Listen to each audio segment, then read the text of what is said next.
प्रिय भक्तों, बजरंगबली की कृपा से हर संकट दूर हो जाता है। जीवन में सफलता और धन की प्राप्ति होती है। जो भी व्यक्ति श्रद्धा और विश्वास के साथ हनुमान जी की आराधना करता है, उसे कभी भी किसी भी प्रकार का भय, बाधा या आर्थिक तंगी नहीं होती है। हनुमान जी की कृपा से आर्थिक संकट और दारिद्रता समाप्त होती है। इसलिए प्यारे भक्तों, आज हम आपको हनुमान जी का एक ऐसा चमत्कारी मंत्र बताने जा रहे हैं जिससे आपके जीवन में धन की बरकत बनी रहेगी, व्यापार और नौकरी में तरक्की होगी, कर्ज से मुक्ति मिलेगी। अगर आप आर्थिक परेशानियों से जूझ रहे हैं तो आप इस मंत्र का जाप अवश्य करें और नियमित 108 बार करें। हनुमान जी का आशीर्वाद प्राप्त करने के लिए इस वीडियो को लाइक और चैनल को सब्सक्राइब जरूर कर दें और कमेंट बॉक्स में जय हनुमान अवश्य लिख दीजिए। तो चलिए भक्तों, मंत्र का जाप करना प्रारंभ करते हैं। ओम नमो महायोगिन हनुमते रामदूताय स्वाहा। ओम नमो महायोगिन हनुमते रामदूताय स्वाहा। ओम नमो महायोगिन हनुमते रामदूताय स्वाहा। ओम नमो महायोगिन हनुमते रामदूताय स्वाहा।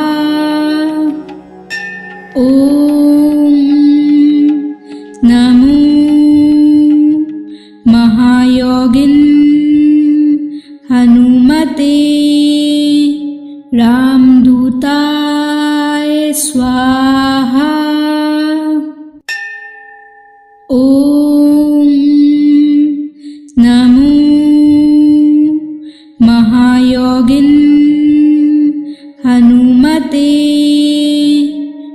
रामदूताय स्वाहा। ओम नमो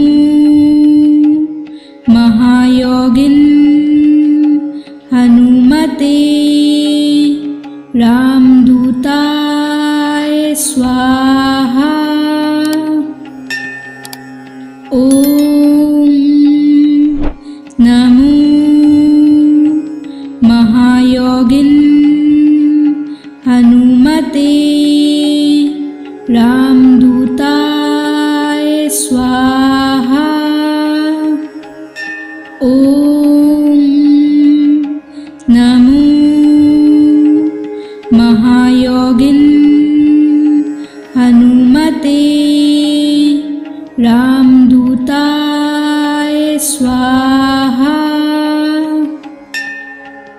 ओम नमो महायोगिन हनुमते रामदूताय स्वाहा। ओम नमो महायोगिन हनुमते रामदूताय स्वाहा। ओम नमो महायोगिन हनुमते रामदूताय स्वाहा। ओम नमो महायोगिन हनुमते रामदूताय स्वाहा। ओम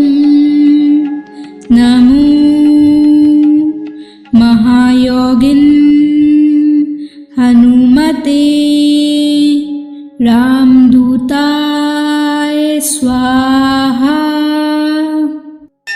ओम नमो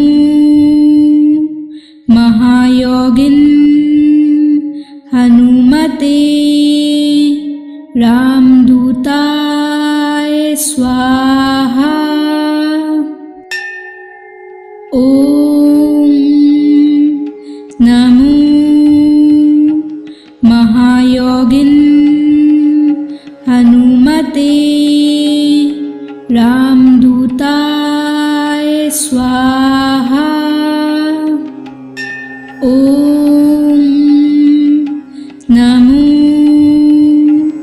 महायोगिन हनुमते रामदूताय स्वाहा। ओम नमो महायोगिन हनुमते रामदूताय स्वाहा। ओम नमो महायोगिन हनुमते रामदूताय स्वाहा। ओम नमो महायोगिन हनुमते रामदूताय स्वाहा। ओम नमो महायोगिन हनुमते रामदूताय स्वाहा। ओम नमो महायोगिन हनुमते रामदूताय स्वाहा। ओम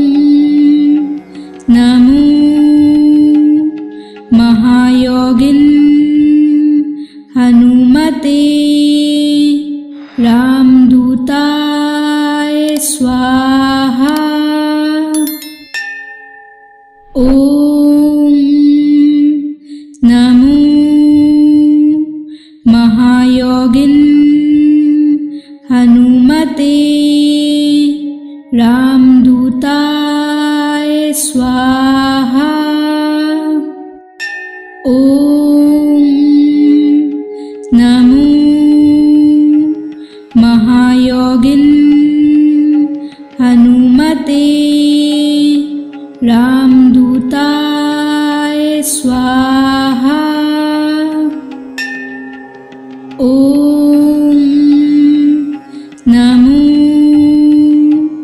महायोगिन हनुमते रामदूताय स्वाहा।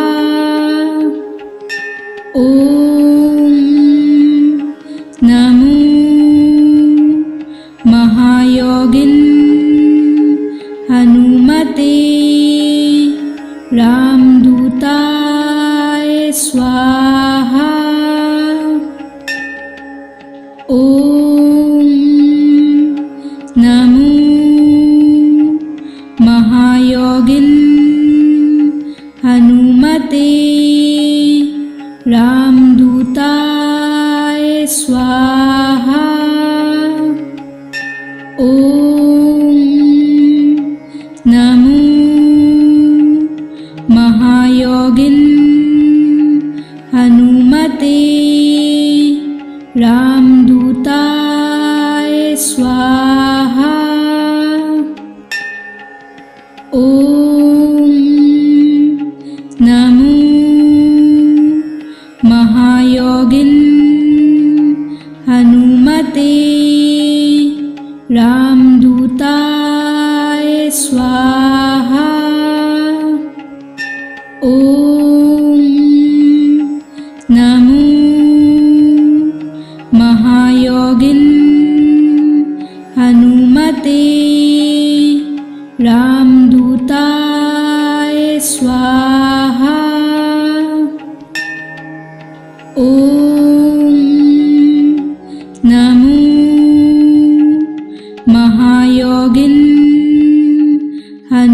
हनुमते रामदूताय स्वाहा। ओम नमो महायोगिन हनुमते रामदूताय स्वाहा। ओम नमो महायोगिन हनुमते रामदूताय स्वाहा। ओम नमो महायोगिन हनुमते रामदूताय स्वाहा। ओम नमो महायोगिन हनुमते रामदूताय स्वाहा। ओम नमो महायोगिन हनुमते रामदूताय स्वाहा। ओम नमो महायोगिन हनुमते रामदूताय स्वाहा। ओम नमो महायोगिन हनुमते रामदूताय स्वाहा। ओम नमो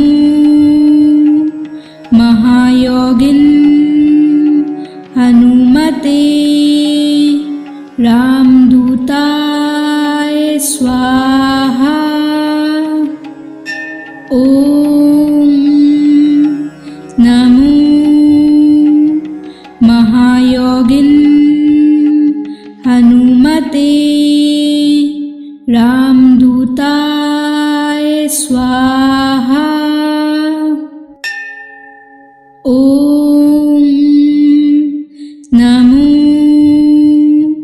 महायोगिन हनुमते रामदूताय स्वाहा।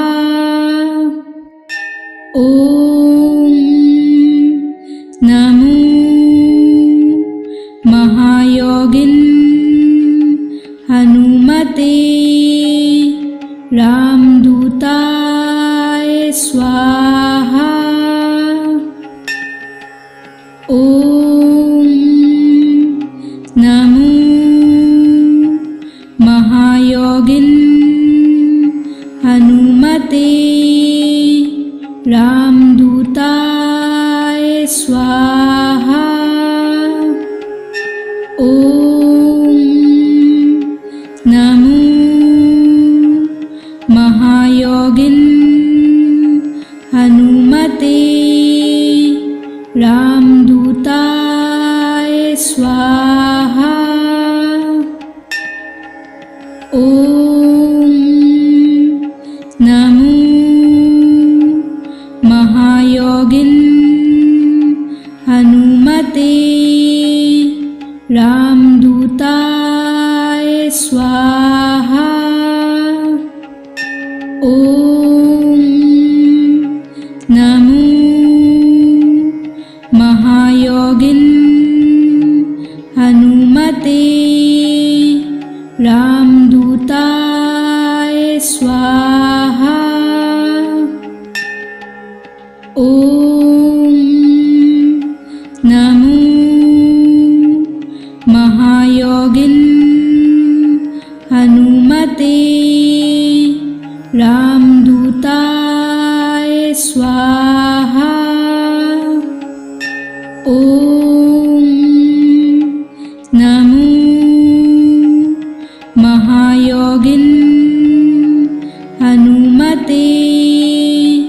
रामदूताय स्वाहा। ओम नमो महायोगिन हनुमते रामदूताय स्वाहा। ओम नमो महायोगिन हनुमते रामदूताय स्वाहा। ओम नमो महायोगिन हनुमते रामदूताय स्वाहा। ओम नमो महायोगिन हनुमते रामदूताय स्वाहा। ओम नमो महायोगिन हनुमते रामदूताय स्वाहा। ओम नमो महायोगिन हनुमते रामदूताय स्वाहा। ओम नमो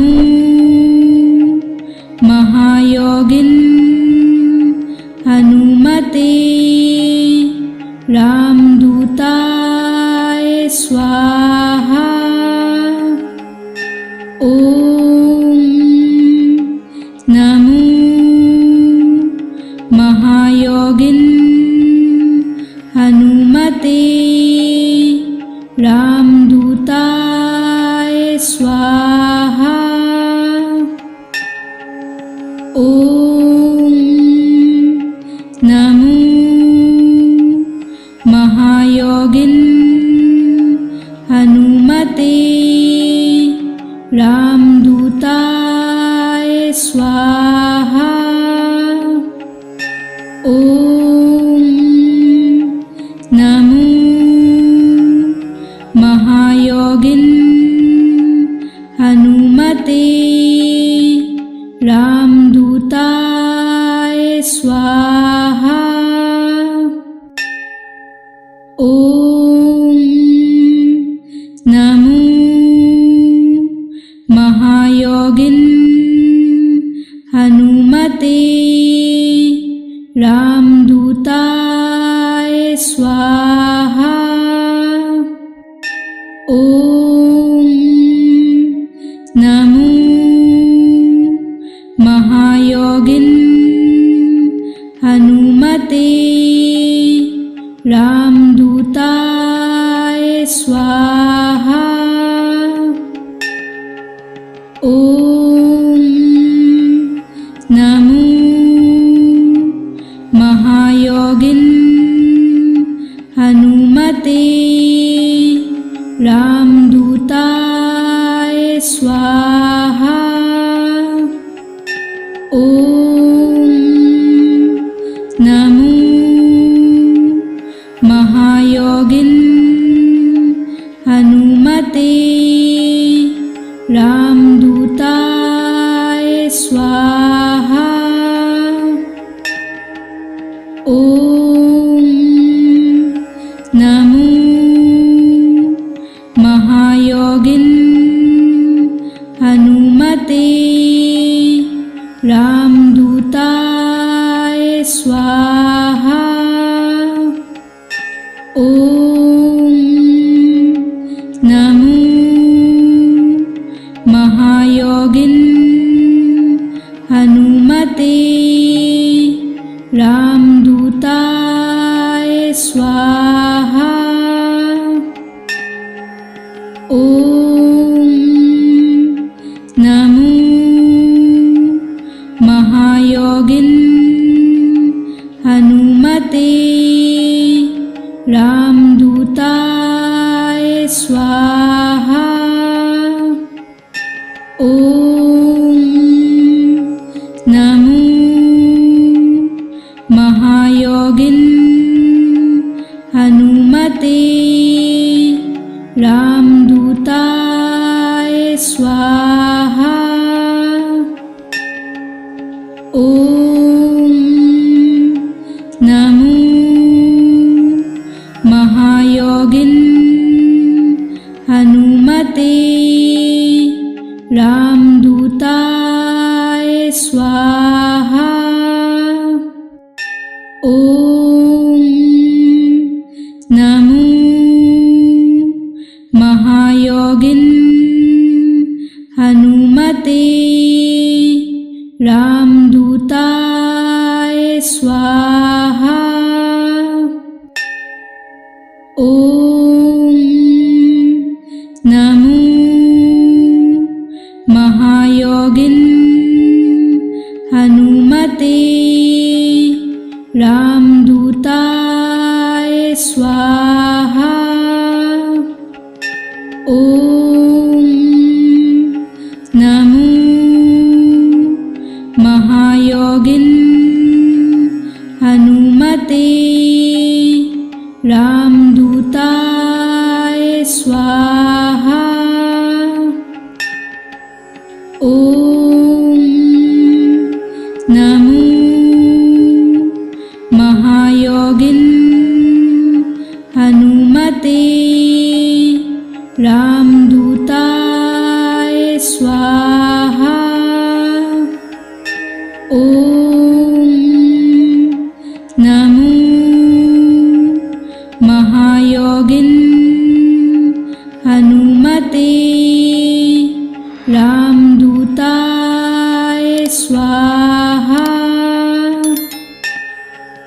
ओम नमो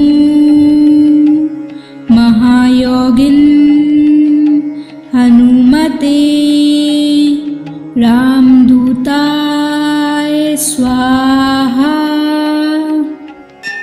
ओम नमो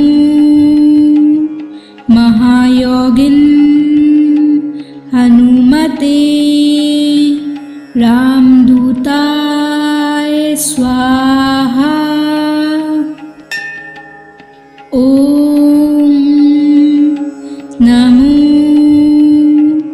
महायोगिन हनुमते रामदूताय स्वाहा। ओम नमो महायोगिन हनुमते रामदूताय स्वाहा। ओम नमो महायोगिन हनुमते रामदूताय स्वाहा। ओम नमो महायोगिन हनुमते रामदूताय स्वाहा। ओम नमो महायोगिन हनुमते रामदूताय स्वाहा। ओम नमो महायोगिन हनुमते रामदूताय स्वाहा। ओम नमो महायोगिन हनुमते रामदूताय स्वाहा। ॐ नमो महायोगिन हनुमते रामदूताय स्वाहा। ॐ नमो महायोगिन हनुमते रामदूताय स्वाहा। ॐ नमो महायोगिन हनुमते रामदूताय स्वाहा। ॐ नमो महायोगिन हनुमते रामदूताय स्वाहा। ॐ नमो महायोगिन हनुमते रामदूताय स्वाहा। ॐ नमो महायोगिन हनुमते रामदूताय स्वाहा। ॐ नमो महायोगिन हनुमते रामदूताय स्वाहा। ॐ नमो महायोगिन हनुमते रामदूताय स्वाहा। ॐ नमो महायोगिन हनुमते रामदूताय स्वाहा। ॐ नमो महायोगिन हनुमते रामदूताय स्वाहा। ॐ नमो महायोगिन हनुमते रामदूताय स्वाहा। ॐ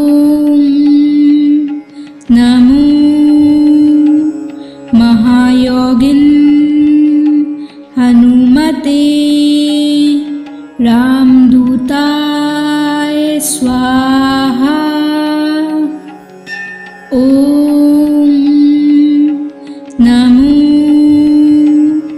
महायोगिन हनुमते रामदूताय स्वाहा।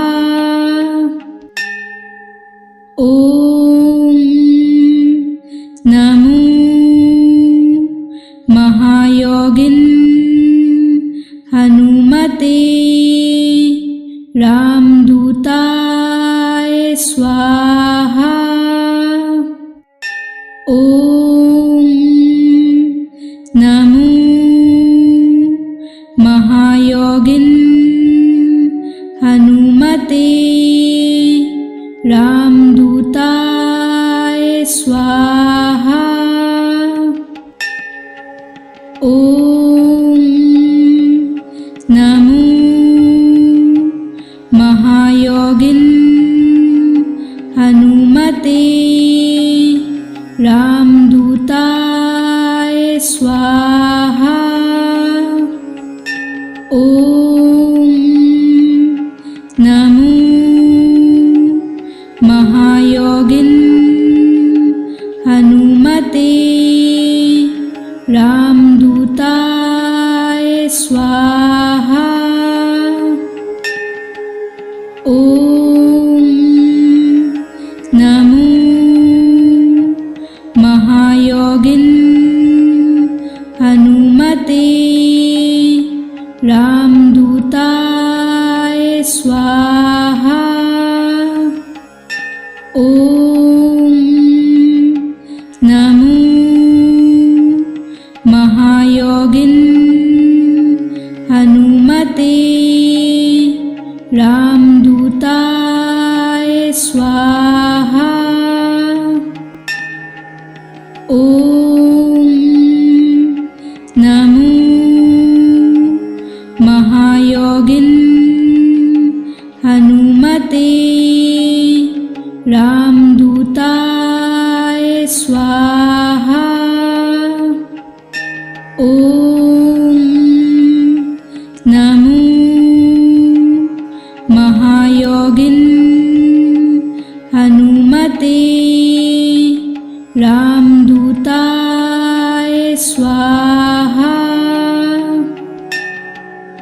ओम नमो महायोगिन हनुमते रामदूताय स्वाहा। ओम नमो महायोगिन हनुमते रामदूताय स्वाहा। ओम नमो महायोगिन हनुमते रामदूताय स्वाहा। ओम नमो महायोगिन हनुमते रामदूताय स्वाहा। ओम नमो महायोगिन हनुमते रामदूताय स्वाहा। ओम नमो महायोगिन हनुमते रामदूताय स्वाहा। ओम नमो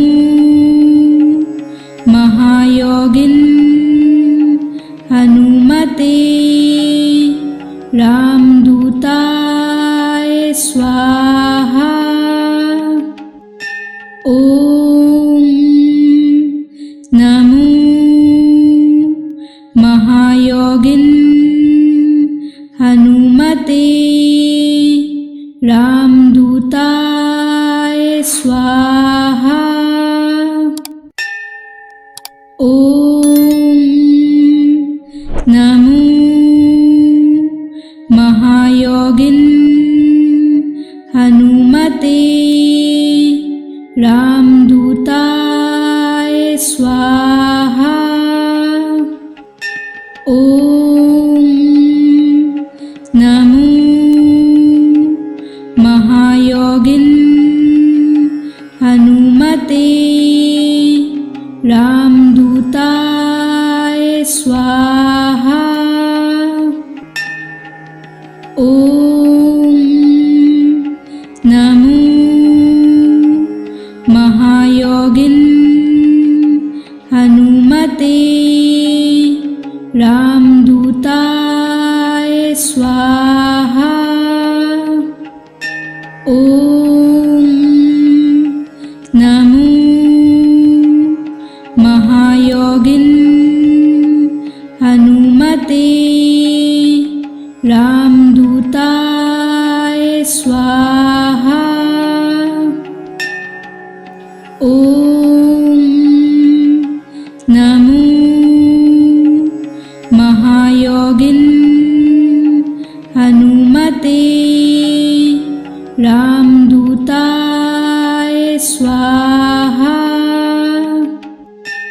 ॐ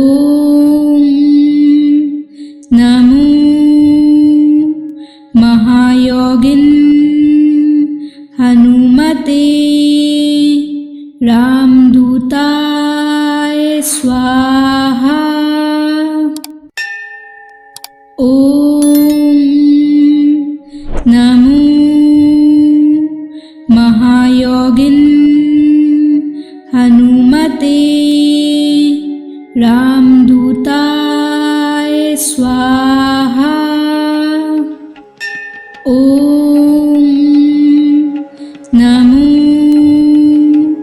महायोगिन् हनुमते रामदूताय स्वाहा।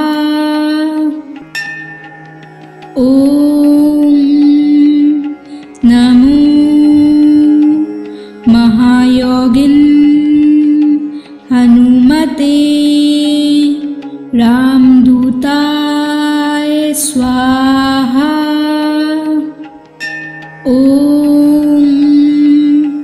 नमो महायोगिन् हनुमते रामदूताय स्वाहा। ॐ नमो महायोगिन् हनुमते रामदूताय स्वाहा। ॐ नमो महायोगिन् हनुमते रामदूताय स्वाहा। ॐ नमो महायोगिन् हनुमते रामदूताय स्वाहा। ॐ नमो महायोगिन् हनुमते रामदूताय स्वाहा। ॐ नमो महायोगिन् हनुमते रामदूताय स्वाहा। ॐ नमो महायोगिन् हनुमते रामदूताय स्वाहा। ॐ नमो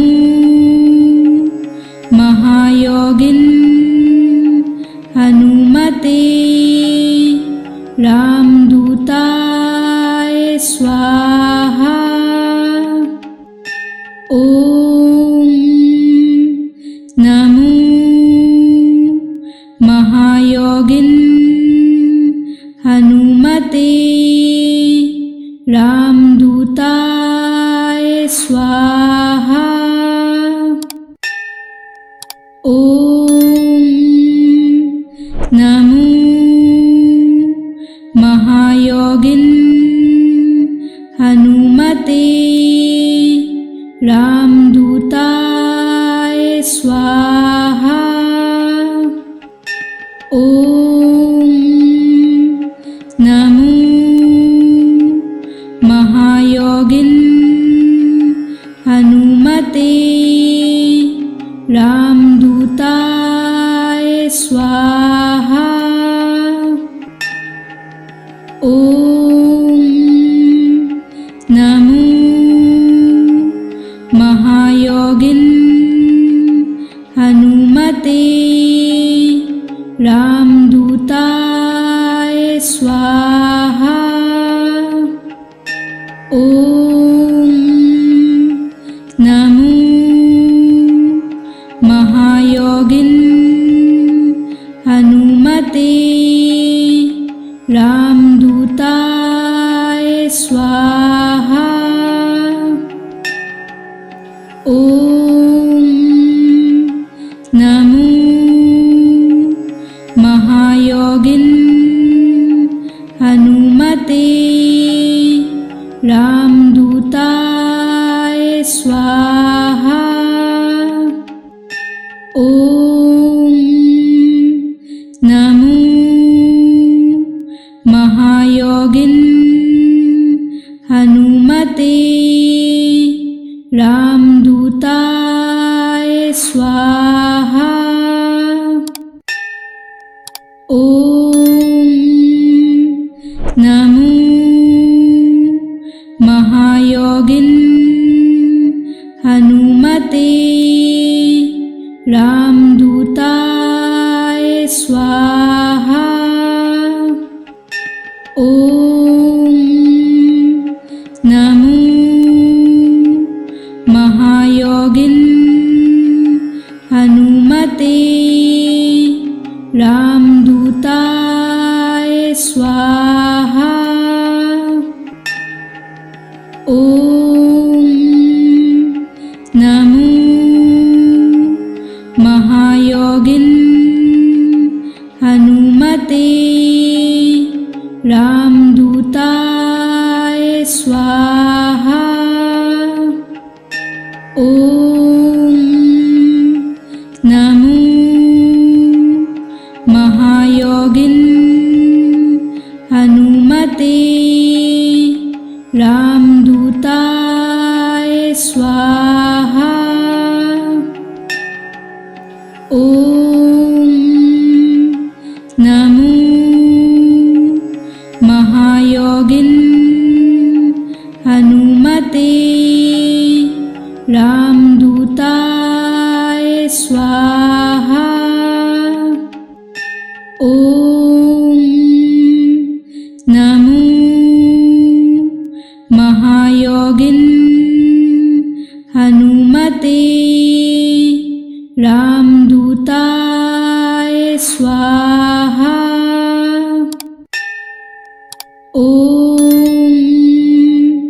नमो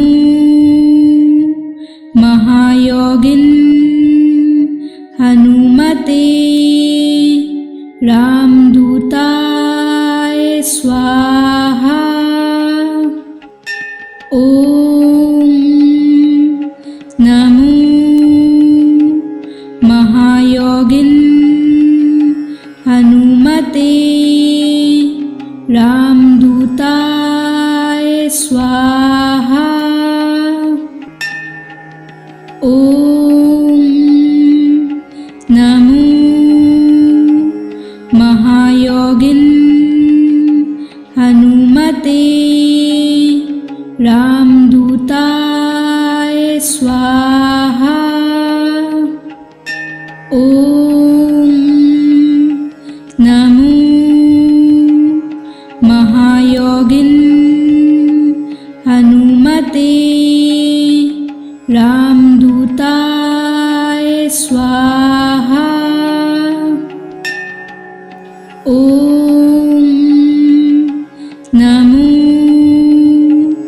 महायोगिन हनुमते रामदूताय स्वाहा। ॐ नमो महायोगिन हनुमते रामदूताय स्वाहा। ॐ नमो महायोगिन हनुमते रामदूताय स्वाहा। ॐ नमो महायोगिन हनुमते रामदूताय स्वाहा। ॐ नमो महायोगिन हनुमते रामदूताय स्वाहा। ओम नमो महायोगिन हनुमते रामदूताय स्वाहा। ओम नमो महायोगिन हनुमते रामदूताय स्वाहा। ओम नमो महायोगिन हनुमते रामदूताय स्वाहा। ओम नमो महायोगिन हनुमते रामदूताय स्वाहा। ओम नमो महायोगिन हनुमते रामदूताय स्वाहा। ओम नमो महायोगिन हनुमते रामदूताय स्वाहा। ओम नमो महायोगिन हनुमते रामदूताय स्वाहा।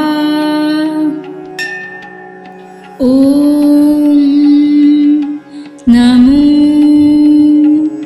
महायोगिन हनुमते रामदूताय स्वाहा। ओम नमो महायोगिन हनुमते रामदूताय स्वाहा। ओम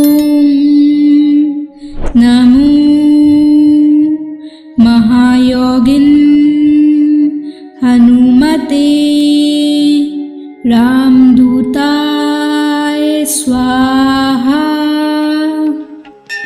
ओम नमो महायोगिन हनुमते रामदूताय स्वाहा। ओम नमो महायोगिन हनुमते रामदूताय स्वाहा। ओम नमो महायोगिन हनुमते रामदूताय स्वाहा। ओम नमो महायोगिन हनुमते रामदूताय स्वाहा। ओम नमो महायोगिन हनुमते रामदूताय स्वाहा। ओम नमो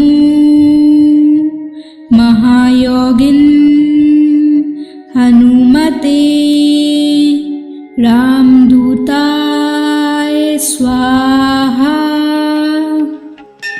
ॐ नमो महायोगिन् हनुमते रामदूताय स्वाहा। ॐ नमो महायोगिन् हनुमते रामदूताय स्वाहा।